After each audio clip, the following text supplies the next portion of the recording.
Hello students, আজকে আমরা নিয়ে চলে এসেছি যে টপিকটা, সেটা হচ্ছে স্ট্রাকচার অফ ক্লোরোপ্লাস্ট। খুব ইজি, ছবিটা আঁকাও যেমন ইজি তেমনি নামগুলো কিন্তু বেশ সোজা সোজা। তো এটা খুব ইজি একটা টপিক, চট করে একটু জেনে নিই।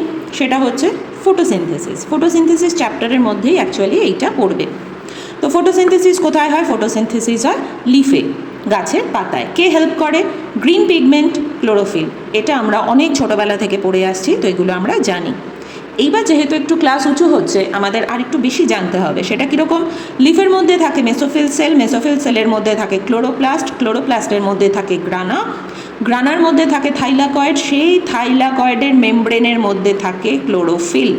সেই ক্লোরোফিল হেল্প করে ফটোসিনথেসিসে।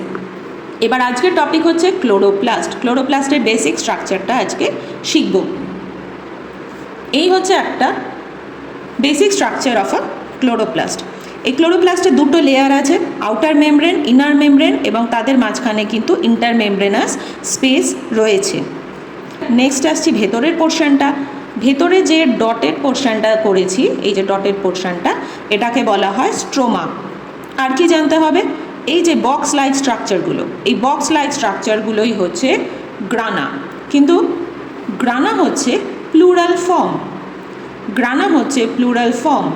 এক একটা বক্স লাইক স্ট্রাকচারকে বলা হয় গ্রানাম। তো গ্রানাম হচ্ছে সিঙ্গুলার ফর্ম, অনেকগুলো গ্রানাম মিলে তৈরি হয় গ্রানা। তাহলে এখানে এই এক একটা বক্স লাইক স্ট্রাকচারকে আমরা বলবো গ্রানাম, আর সবকটাকে একসাথে বলবো গ্রানা। এইবার এক একটা গ্রানাম, এই গ্রানামটা এই গ্রানামের সাথে একটা বন্ড দিয়ে কানেক্টেড, এর সাথে একটা বন্ড দিয়ে কানেক্টেড। এই যে কানেকটিভ বন্ড, এটাকে বলা হয় ফ্রেট। তাহলে স্ট্রাকচার অফ ক্লোরোপ্লাস্টে মোটামুটি এই 5টা পয়েন্টই খুব ইম্পর্টেন্ট। দুটো layer, outer membrane, inner membrane, next হচ্ছে বক্স লাইক স্ট্রাকচার গ্রানাম, ভেতরের এই ডটেড পোর্শনটা হচ্ছে স্ট্রোমা, আর এই কানেক্টিং বন্ডগুলো হচ্ছে ফ্রেট। এবার এই একটা বক্স লাইক স্ট্রাকচারকে যদি আমরা একটু বড় করে দেখি, এই এক একটা বক্স লাইক স্ট্রাকচার মানে একটা গ্রানাম। এই একটা গ্রানামে এই যে ডিস্ক লাইক স্ট্রাকচারগুলো থাকে, বাংলায় বলে চাকতির মতো। তো এই চাকতির মতো যে পোর্শনগুলো, সেগুলোই হচ্ছে থাইলাকয়েড। তার মানে এখানে 3টে থাইলাকয়েড আছে। আমি যে গ্রানামটা এঁকেছি তার মধ্যে 3টে থাইলাকয়েড আছে।